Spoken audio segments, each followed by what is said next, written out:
दोस्तों, आपने हमेशा देखा होगा कि हाथी दिन भर अपने कान हिलाता रहता है। क्या आपने कभी सोचा आखिर ऐसा क्यों?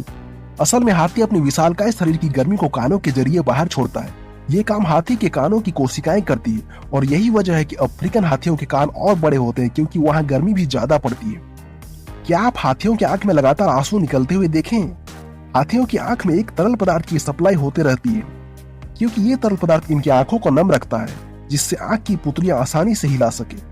पर इसी तरल पदार्थ को हम आंसू समझ बैठते हैं।